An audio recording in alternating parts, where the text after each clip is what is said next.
먼 미국 땅에서 자식들을 잘 키워내고 열심히 사신 여러분들 정말 장하십니다. 안녕하세요. 전원주입니다. 전쟁도 가난도 겪은 우리 세대는 참 눈물겨운 세월을 살았죠. 아메리칸 드림을 이루기까지 여러분들의 세월이야 어떠셨겠습니까? 건강 관련 프로그램에 출연하면서 요즘 제가 깨달은 건요, 양 한 방을 잘 결합하는 게 최고의 건강 관리라는 겁니다. 클레버 케어, 메디케어 어드밴티지 플랜 아세요? 양방과 한방의 좋은 혜택들을 쏙쏙 뽑아서 제공해주는 똘똘한 플랜이더군요. 우리 한인의 건강 문화도 이해하고 실력 있는 한국 의사와 전문의를 척척 연결해 준다니 얼마나 똘똘합니까? 이제 우리도 똘똘한 클레버 케어 플랜으로 150까지만 사십시다.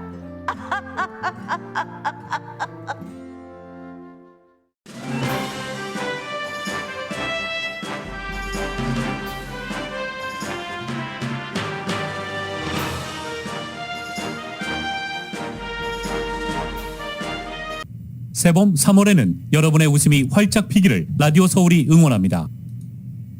강혜신의 오늘의 미국.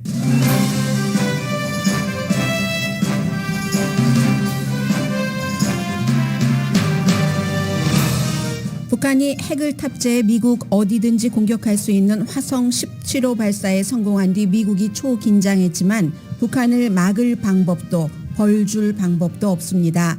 바이든 대통령이 할 수 있는 두 가지 옵션은 모두 딜레마고 분명한 건 한반도가 초긴장 상태가 된다는 사실입니다. 바이든 대통령은 우크라이나 난민 200만 명이 머물고 있는 폴란드에 도착해 우크라이나를 지키려는 미국과 동맹국의 결속을 강조하면서 러시아에 대적하는 게임 플랜을 발표했습니다. 전체주의로 향하는 폴란드가 푸틴의 침공을 받은 우크라이나 지원에 앞장서는 것도 예측할 수 없는 역사의 장면입니다. 러시아와 우크라이나 사이에 처음으로 포로 교환이 있었고 러시아의 정밀 유도 탄약이 떨어져 간다는 보고도 있습니다. 유일한 흑인인 클리어런스 토마스 연방대법관의 부인이 트럼프 전 대통령 비서실장에게 부정선거 주장을 구체화하는 텍스트를 29번 보낸 게 확인됐습니다. 언론은 관련 판결에서 유일하게 트럼프 전 대통령에게 유리하게 판결했던 토마스 대법관과 어떤 영향이 있는지에 주목합니다. 종종 민주당과 반대 입장을 보이는 민주당 조 맨신 상원 의원이 예스라고 밝힘으로써 커탄지 브라운 잭슨 연방 대법관 지명자의 인준은 통과가 확실시됐습니다.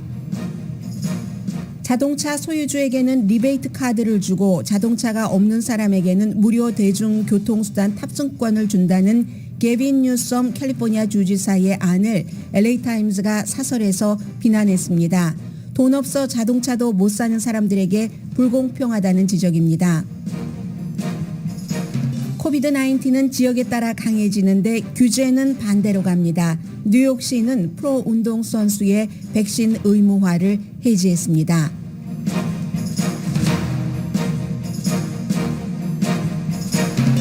여러분 안녕하십니까? 오늘의 미국 강혜신입니다. 네, 지금 폴란드에 간 그 바이든 대통령 이슈도 중요하지만 북한 문제를 먼저 말씀드리겠습니다.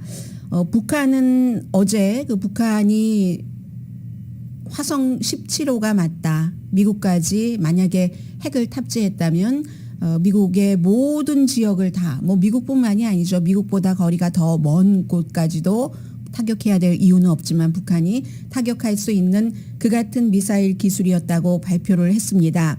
이제 이게 왜 자꾸만 우크라이나 이 사태와 연관돼서 북한에게 유리하다 하고 얘기를 하냐면 오늘 유엔 안전보장이사회 또 회의를 하겠지만 북한에게 더 이상 벌 줄 게 없습니다. 그리고 벌을 줄 수도 없습니다. 미국과 러시아가 저렇게 머리칼을 곤두세우면서 우크라이나 문제로 첨예하게 대립을 하는데 유엔 안전보장이사회 상임이사국 5개 국가에 포함되는 러시아가 북한에 대해서 미국이 원하는 대로 벌 주자고 투표 찬성표를 던져줄 이유가 하나도 없기 때문입니다.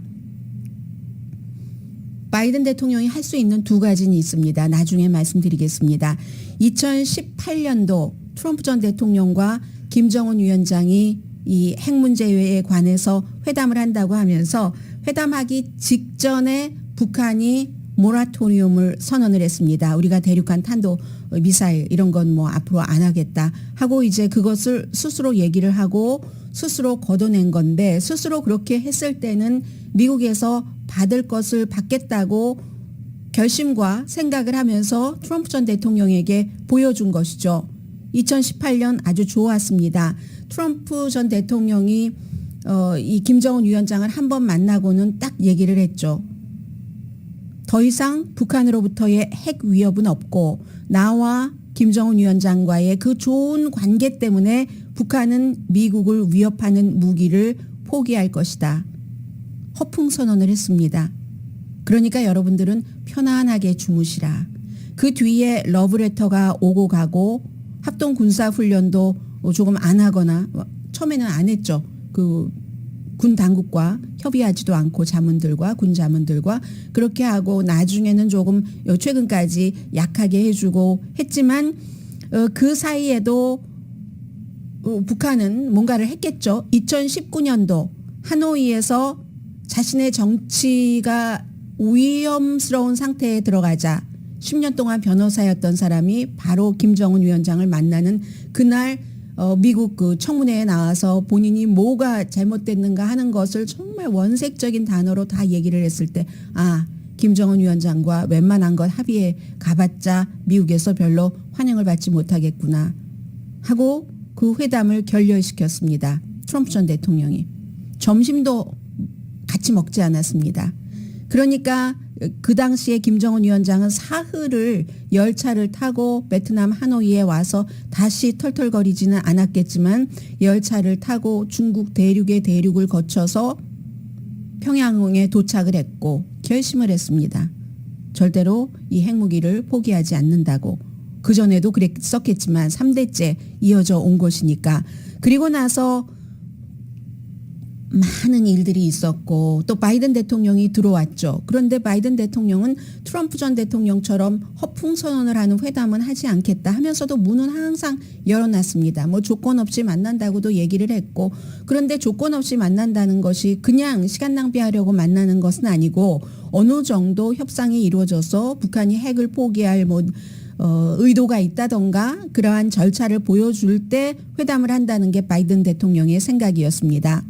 그리고 나서 이제 하노이에서 뒤통수 맞고 트럼프 전 대통령에게 그렇게 가고 열심히 개발을 해서 여드레 전에 실패했었던 화성 17호를 여드레 만에 성공한 겁니다.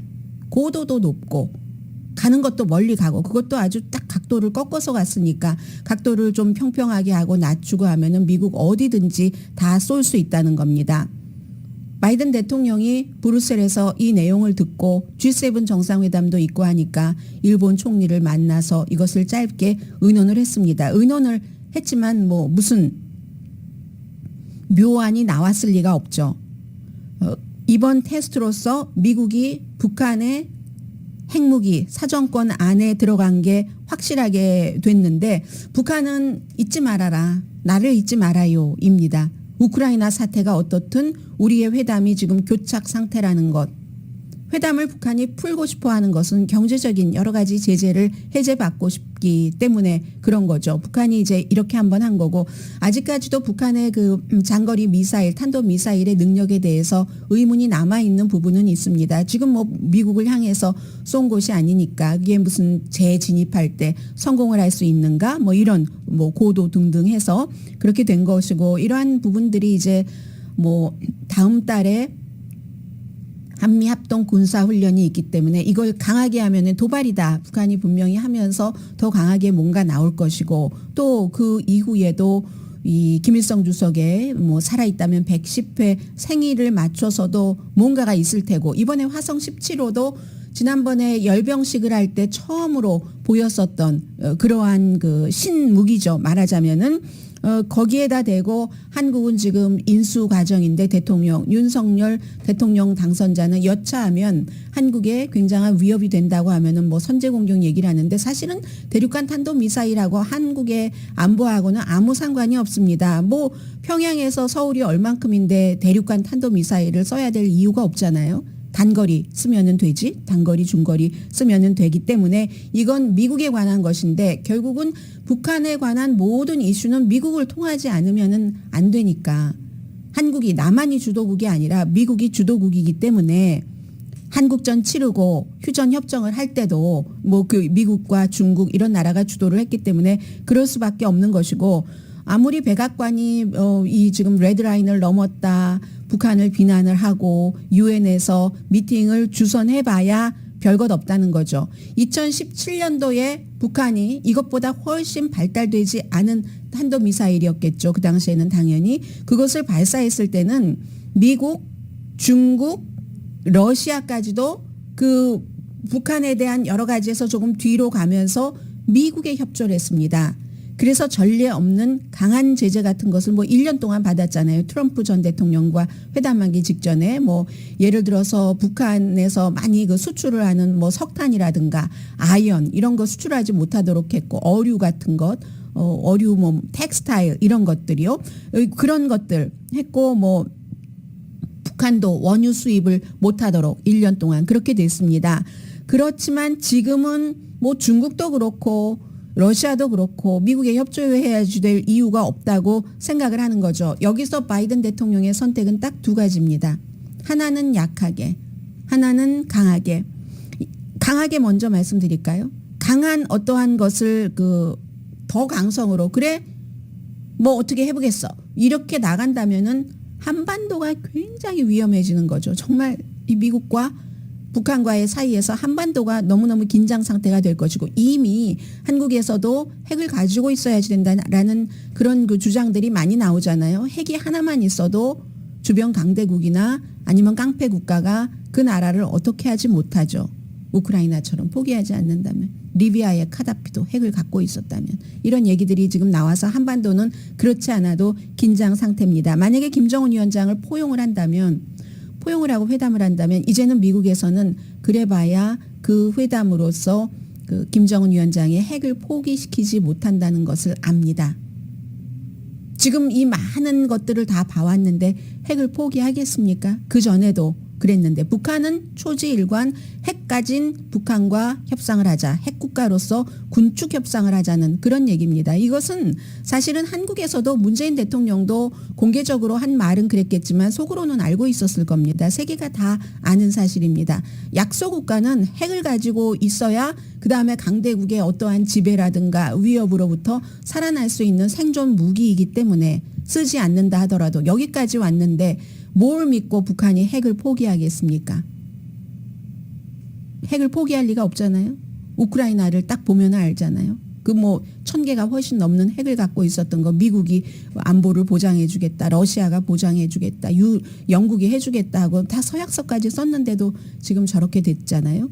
그래서 절대로 그러면은 김정은에게 위화 정책을 쓰는 것도 사실은 열매 없는 그 시간 낭비다. 이게 딜레마인 거죠. 이 두 가지가 굉장히 딜레마고 이 김정은 위원장은 계속 우리 여기 있어.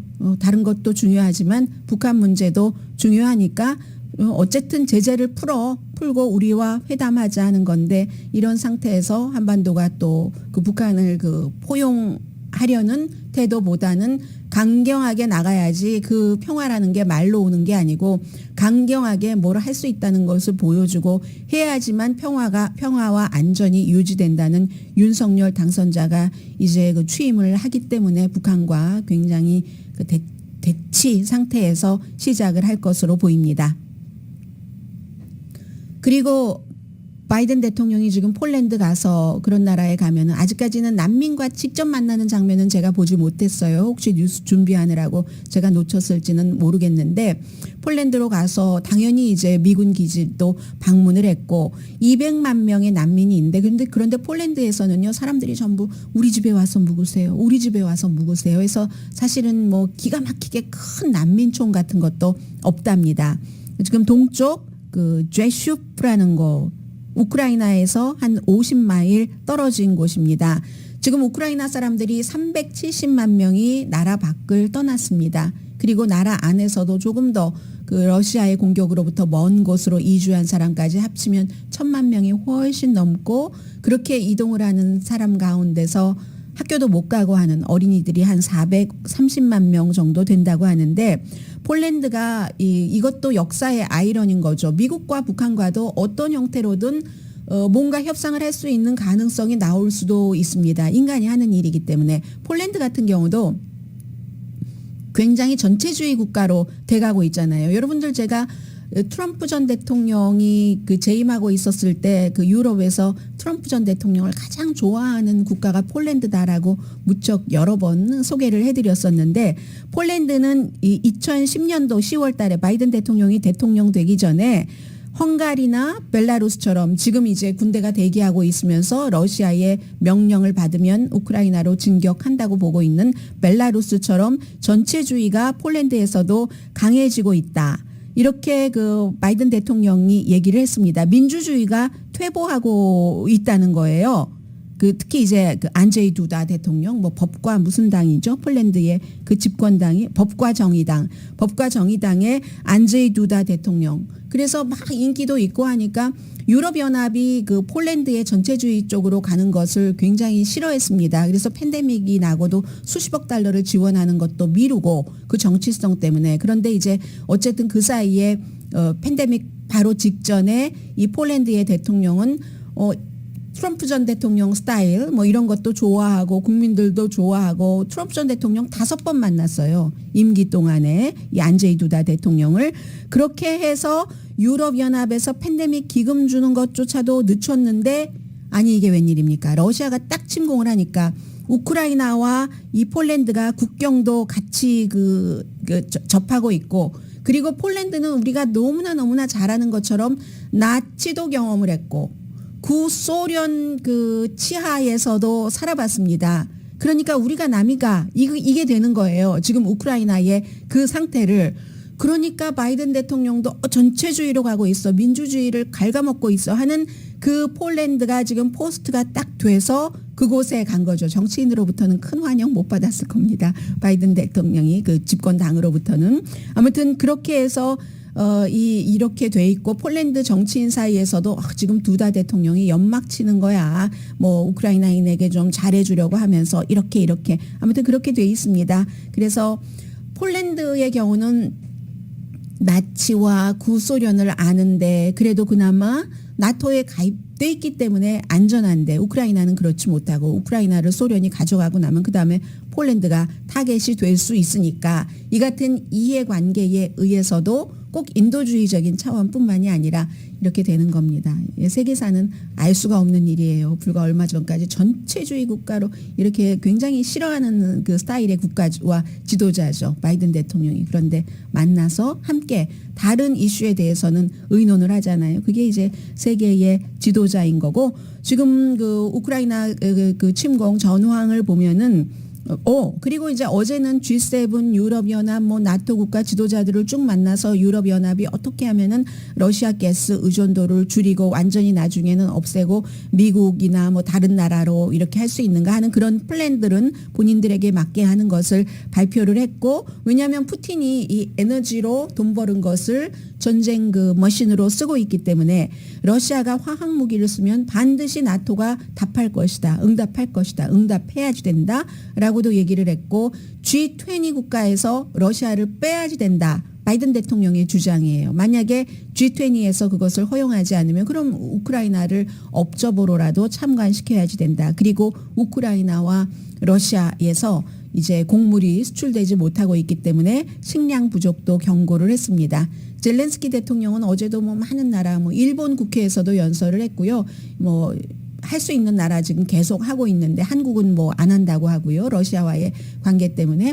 어제는 그런 얘기를 하더군요. 이분은 할 얘기를 합니다. 대신에 아주 요령껏 해요. 예를 들면 그 독일에서 그 노르드 스트림 2 같은 그 가스 파이프라인 같은 것도 안 하겠다 하는 거 아주 고맙고 잘했지만 일찍 했으면 더 좋았을 텐데 이런 일이 안 일어났을 텐데 일찍 어떻게 합니까? 트럼프 전 대통령이 그 당시에 꽉 막고 아무것도 안 하고 있었는데 바이든 대통령이 집권해서 보니까 그때는 너무 늦었었고 다 마무리 단계잖아요 지금. 그런데 마무리 단계임에도 불구하고 일단 스탑한다고 했고 그런 얘기를 하고요. 어제 제가 거의 끝날 때쯤 돼서 러시아 함대를 우크라이나가 침몰시켰다고 하는데 확인해 봐야지 되겠습니다 했는데 영국과 미국이 확인을 했습니다. 전쟁터에서도 요즘에 소셜미디어에 먼저 막 저 바다에서 연기가 막 나는 이런 화면이 나오고 그럽니다. 그러면 이제 그게 확인이 됐는데 그랬고요. 베르단스크라는 지역이네요. 그 핵시설이 있었던 자포리자주에 있는 항구 러시아가 몇 주일째 점령을 하고 있는데 어떻게 그렇게 한 겁니다. 이 마리우폴이라는 지금 러시아가 점령하고 있는 곳에 그곳에서는 조금 한 50마일 정도 떨어진 곳이고요. 그렇게 됐고 다른 배들도 우크라이나군의 손에 넘어갔다 뭐 두 척은 뭐 이런 얘기도 나오고요. 러시아의 정밀 유도 탄약이 떨어져 가고 있답니다. 정밀 유도 탄약이니까 정밀하게 딱 그 목표를 멀리서 맞추는 건데 이게 떨어져 간다고 뭐 할 수 있는 방법이 없는 건 아니고 뭐 재래식 포탄을 쓴다던가 뭐 그렇게 하겠죠. 대포를 쓴다던가. 러시아의 지금 미사일의 그 성공률이 이번에 화성 17호는 성공했지만 성공률이 이번에 우크라이나 전쟁에서 60%가 실패했답니다. 보통 이제 공중에서 그 발사하는 순항 미사일 같은 것이 실패율이 20%에서 60%, 20% 넘으면 좀 많은 것으로 보는데 이번에 러시아는 60% 실패했다는 거거든요. 60% 실패했어도 1200기를 쐈습니다. 1200기에서 60% 빼면은 40%가 몇 %인가요? 그런데도 60%가 실패했는데도 우크라이나를 그렇게 잿더미로 만들 수 있었다는 거. 그리고 뭐 아직 뭐 지대공 미사일이라든가 크루즈 미사일 많이 남아 있고요. 그리고 40만 2천 명의 우크라이나 사람들이 러시아로 강제로 이송됐다는 이런 얘기도 나오고 있고 또 하나 가장 뭐 가짜 뉴스 중에 가짜 뉴스는 지금 오데사 쪽에서 조금 남쪽이죠. 크림반도 있는 쪽. 그 오데사 쪽에서 전에 NPR 방송의 기자로 일을 했고 지금은 이제 다른 무슨 컨설팅 일을 하고 있는가 봅니다. 그분이 러시아 방송을 봤는데 지금 러시아 방송에서 완전히 음모로 뭐 헌터 바이든 바이든 대통령의 아들이죠. 헌터 바이든과 조지 소로스 공화당에서 너무 징글징글하게 싫어하는 그리고 또 미국의 국방부 이렇게 연결을 해서 뭐 우크라이나의 생화학 무기를 만들고 있고 뭐 기타 등등. 그러니까 음모론의 총체적인 그 헤드라인 그 고유 명사가 지금 다 붙어 있는 이런 것들을 지금 그 러시아의 국영 방송에서는 퍼뜨리고 있다는 그런 내용들도 나오고 있고요.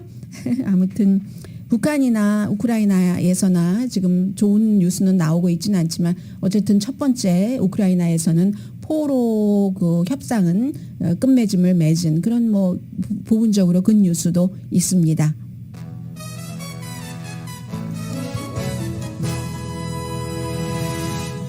오늘의 미국은 전문가가 추천하는 이민법, 가정법 전문 제인정 종합법률사무소 코지다운 갤럭시 이불은 잠이 솔솔 오게 하는 기능성 거위털 이불 전문회사 코지다운 친절하고 자세한 상담으로 절개를 최소화하는 복강경 수술 전문 장지아 외과 매일 아침 재래식으로 직접 만드는 검정콩 생순두부 수라원 순두부 덜마지 울세라 MRT 특별 패키지로 여러분의 아름다움을 찾아드리는 미러클 레이저 클리닉 차원이 다른 샴푸형 흰머리 염색약 수화연을 핫세일 중인 한국 홈쇼핑 공동펀입니다.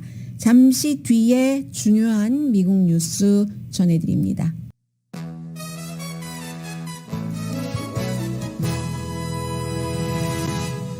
라디오 서울 방송 오늘의 미국 듣고 계십니다. 네, 이 내용부터 전해드려야지 되겠네요. 지금 미국이 많은 그 지역에서 낙태가 불법화되고 있는데 두 가지로 나뉩니다. 하나는 텍사스주형이고 또 하나는 미시시피형이라고 볼 수 있는데 미시시피형의 낙태 금지는 이제 연방 대법원에서 곧 심의를 한다고 하니까 애리조나주에 살고 계시는 한국 분들 많으신데요. 안녕하세요. 애리조나주에서 이 미시시피나 플로리다주처럼 임신 15주일 이후에는 낙태가 안 되는 안이 통과가 됐습니다. 하원에서. 상원에서는 이미 통과가 됐기 때문에 그래서 그 주지사가 당연히 그 서명을 할 것 같고요.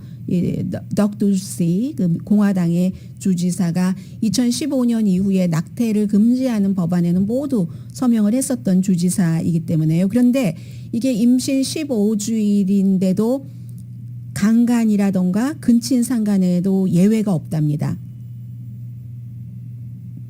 의료진도 낙태를 집도하면 그 의료진의 그 자격증을 박탈하거나 아니면 감옥에 갈 수도 있다고 하거든요. 그래서 지금 미시시피와 애리조나와 또 이달 초에 플로리다주에서도 이 낙태 금지법이 통과됐는데 아직까지 그 플로리다주에서 주지사가 서명은 하지 않았지만 당연히 서명을 할 예정이고요. 공화당이 주도하는 그 많은 주에서 이런 일들이 있고 이게 조금 약한 편이라고 할 수 있고요. 그리고 또 보면은 텍사스주형을 따라가는 주들이 많이 있습니다. 텍사스주는 미시시피나 플로리다나 애리조나는 15주일인데 이건 6주일이잖아요. 6주일이면 산모가 잘 못 느낀다고 하죠. 본인이 그 아기를 가졌는지. 그래서 이제 그 아이다호 주지사가 수요일에 그 텍사스형을 서명을 했고 6주일 이후 서명을 했고 그런데 아이다호는 텍사스와 조금 다른 것은 강간과 근친상간의 경우는 낙태를 할 수 있도록 예외는 둡니다. 그렇지만 이게 좀 절차가 있어서 그걸 또 경찰에 가서 보고를 해야지 되고 하는 그런 게 있고 그리고 텍사스형이라고 할 땐 꼭 6주일이라는 것도 있지만 누군가가 낙태를 하면 낙태를 받은 사람이나 한 사람이나 고소를 하고 돈을 받을 수 있는 거잖아요. 이 텍사스주는 $10,000를 말하자면 어떤 리워드로 받게 되는데 아이다호도 마찬가지로 아이다호는 근데 그 낙태를 한 본인 이게 뭐 자세히 제가 아이다호주에 살고 있지 않기 때문에 깊이 파진 않았습니다. 이게 일반 시민 말고 텍사스주는 일반 시민이 저 사람 낙태하러 가는데 저 그 우버 기사가 태워다 줬어요 하면 그 우버 기사도 막 신고하고 하는데 아이다호는 거기까지는 아니지만 낙태를 했거나 낙태를 한 사람의 친인척이 낙태를 해준 사람을 고소를 한답니다. 그래서 최소한 $20,000라고 하니까 이 리워드 액수는 텍사스의 2배가 된 거죠. 그리고 심지어는 강간을 당했어요.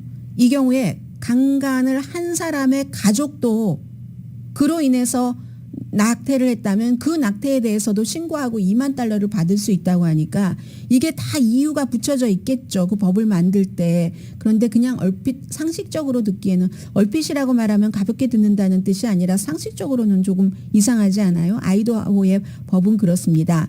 그리고 오클라호마도 하원이 어제 그 통과를 시켰는데 이 경우도 역시 임산부의 생명을 구하는 경우만 빼고는 낙태를 금지했습니다. 상원으로 지금 그 넘겨졌어요. 텍사스주와 마찬가지고 텍사스 모델이에요. 6주일이고 기준은 찬성 78, 반대 19 하니까 굉장히 그 보수적인 동네라는 것을 알 수가 있고 지금까지는 텍사스주가 이걸 제일 먼저 시행을 했기 때문에 텍사스주에서 정말 마지못해서 낙태를 해야지 되겠는데 주에서 그렇게 금지를 하니까 못하게 할 때 옆 동네 오클라호마로 많이 갔잖아요. 그래서 처음에는 뭐 텍사스가 그걸 시행하고 나서 오클라호마주에서 뭐 낙태 비율이 2,500%가 높아졌다 이런 보도가 많이 나왔었는데 그런데 이게 이제 오클라호마도 그렇게 그 한 겁니다.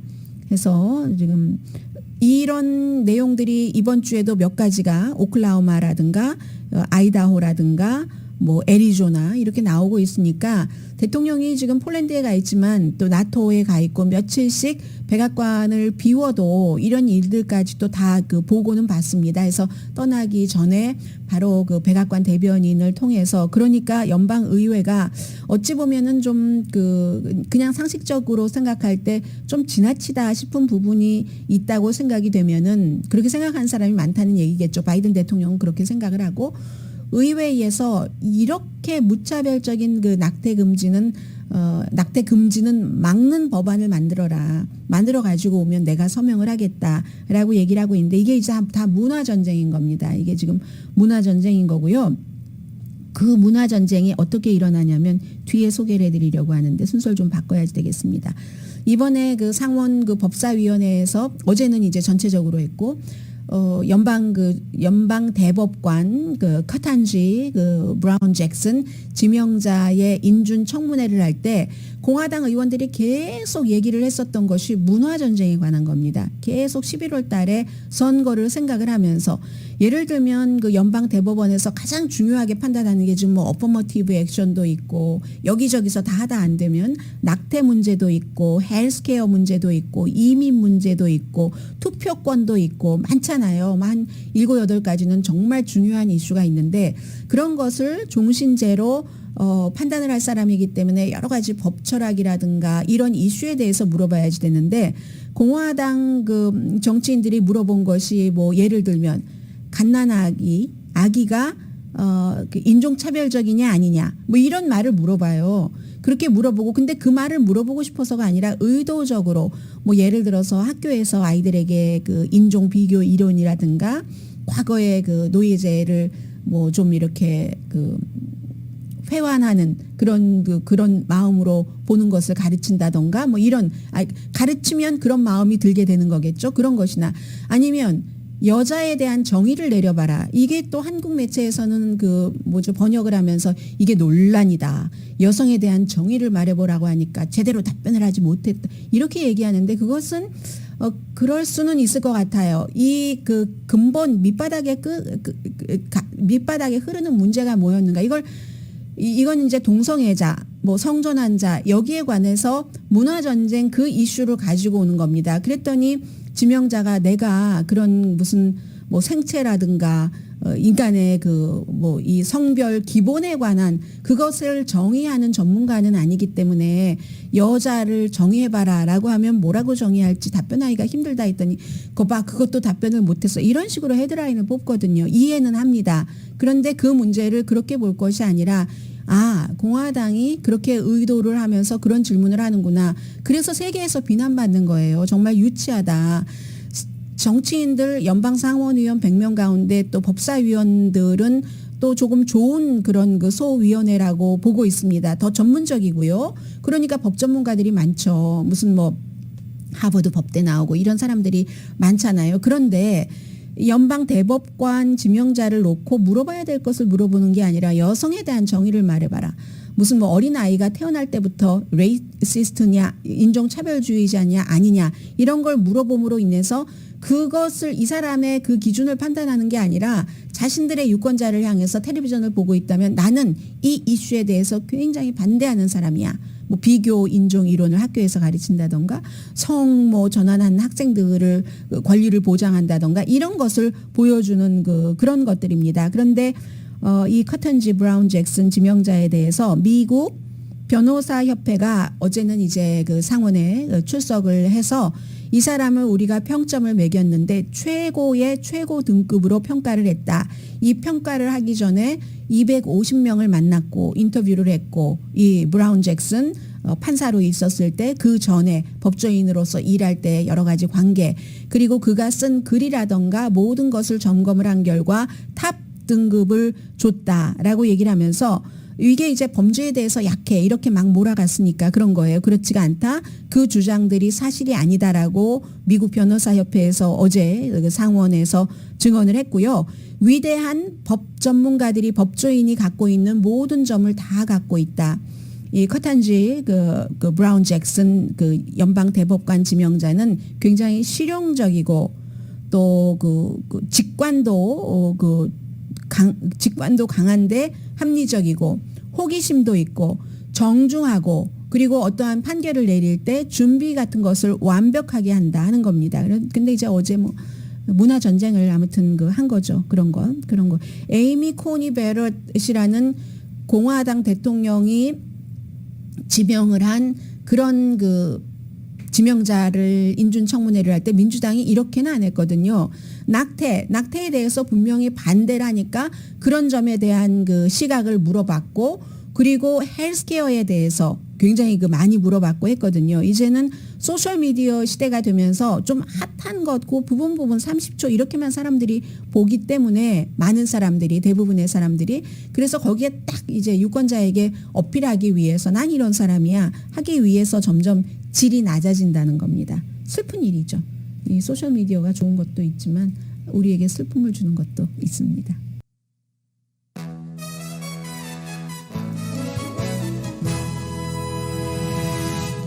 라디오 서울 방송 오늘의 미국 듣고 계십니다.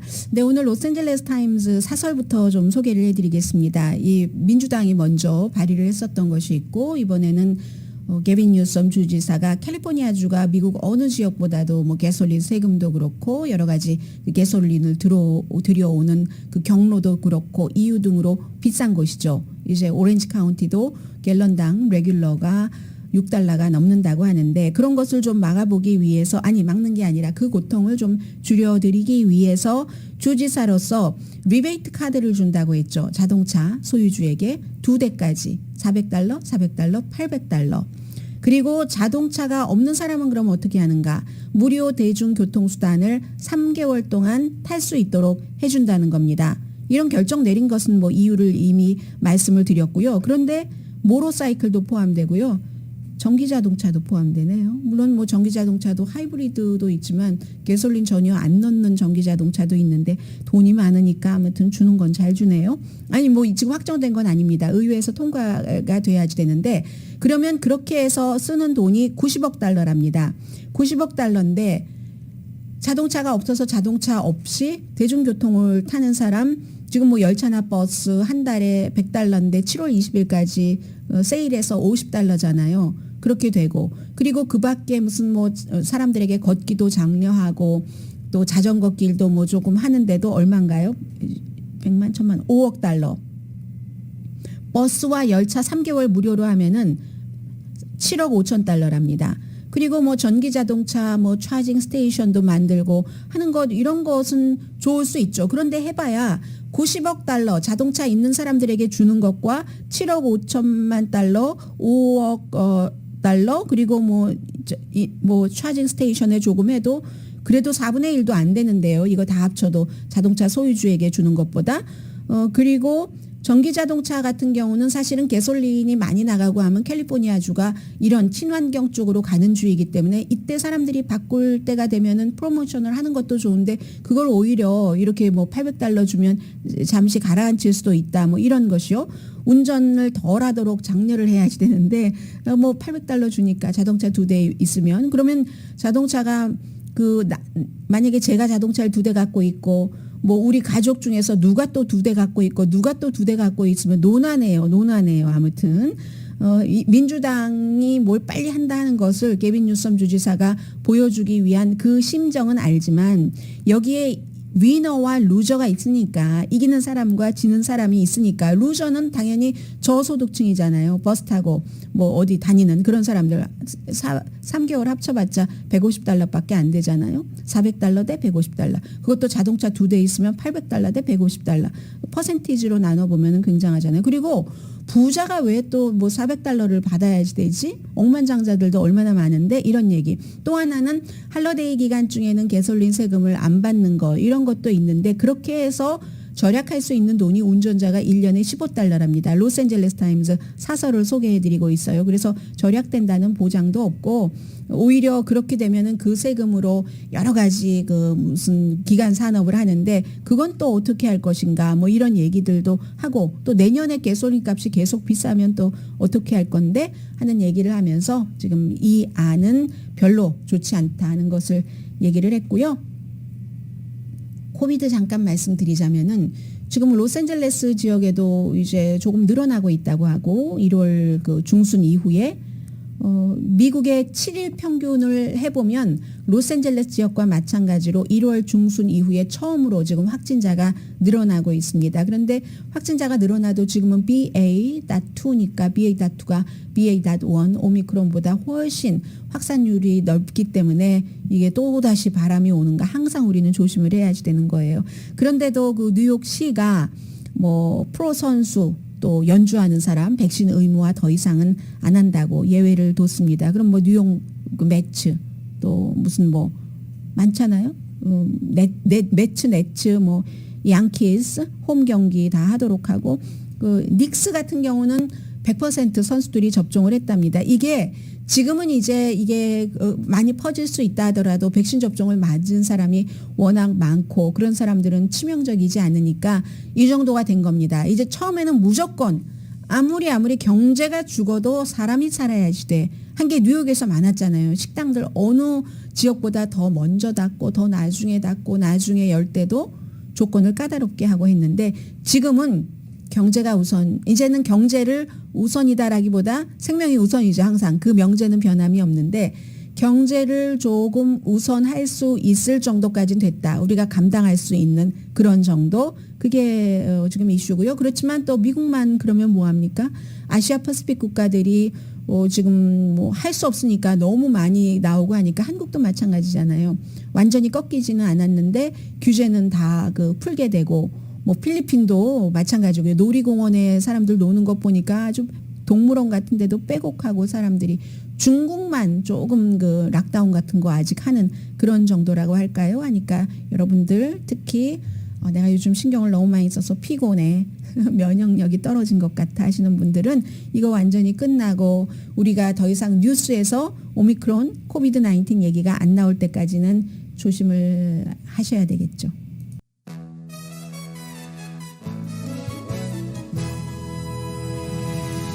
라디오 서울 방송 오늘의 미국 듣고 계십니다. 네, 지금 전해드릴 이 내용은 사실은 이분은 굉장히 유명한 사람입니다. 남편이 유명해서 유명한 것뿐만이 아니라 본인이 미국에서 보수적 텔레비전에 딱 나오네요 지금.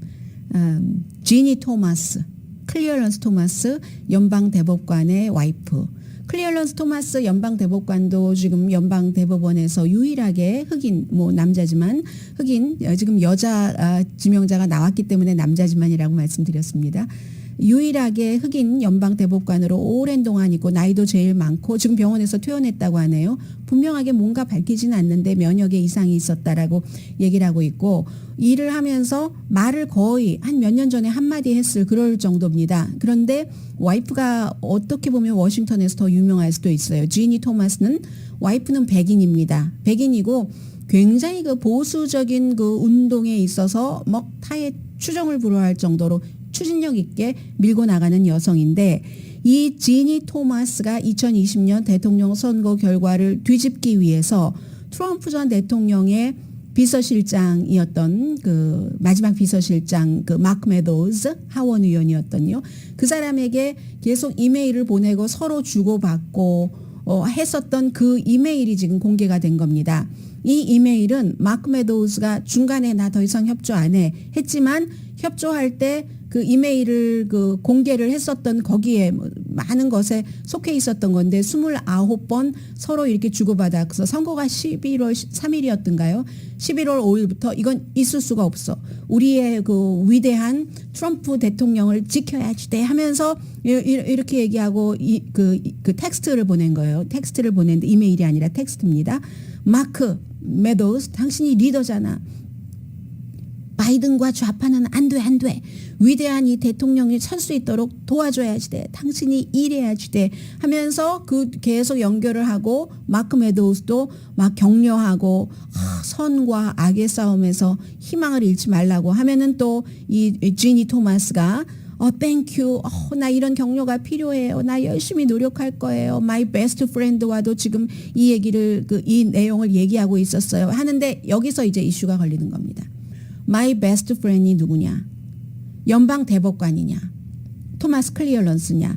왜냐하면 토마스 클리어런스 연방 대법관은 자신의 와이프를 지니를 베스트 프렌드라고 부르고 있거든요. 그리고 이게 왜 중요하냐? 토마스 클리어런스만 유일하게 연방 대법관 9명 가운데서 의회에 여러 가지 자료를 1월 6일 의사당 사건에 대해서 트럼프 전 대통령이 연관이 있는가를 조사할 수 있도록 하는 자료를 의회로 보내면 안 된다는 게 유일하게 토마스 클리어런스만 그렇게 판결을 한 겁니다. 그렇기 때문에 와이프와 어떠한 연관이 있었고 원래는 나 남편과 이런 얘기 안 해라고도 얘기를 하기도 하지만 어쨌든 이 문제가 있어서 굉장히 중요한 거죠. 물론 지니 토마스가 표현의 자유가 있는 것 분명합니다. 표현의 자유가 있는 건 분명하지만 이 클리어런스 토마스만 유일하게 트럼프 전 대통령의 충실한 변호사였다. 뭐 이렇게 표현하는 사람도 있어요. 그런 판결을 내렸기 때문에 이 앞으로도 선거라든가 의회 이런 이슈라든가 하는 데서는 토마스 클리어런스 대법관이 빠져야지 된다 스스로 그런 얘기를 지금 그 미국에서 많이 하고 있습니다. 오늘의 미국은 전문가가 추천하는 이민법 가정법 전문 재인정 종합법률 사무소 코지다운 갤럭시 이불은 잠이 솔솔 오게 하는 기능성 거위털 이불 전문 회사 코지다운 친절하고 자세한 상담으로 절개를 최소화하는 복강경 수술 전문 장지아 외과 매일 아침 재래식으로 직접 만드는 검정콩 생순두부 수라원 순두부 덜마지 울세라 MRT 특별 패키지로 여러분의 아름다움을 찾아드리는 미러클 레이저 클리닉 차원이 다른 샴푸형 흰머리 염색약 수화연을 핫세일 중인 한국 홈쇼핑 공동후원이었습니다. 10시에 좋은 아침 좋은 하루 방송됩니다. 포로 교환이 이루어지고 있대요. 강혜신이었습니다.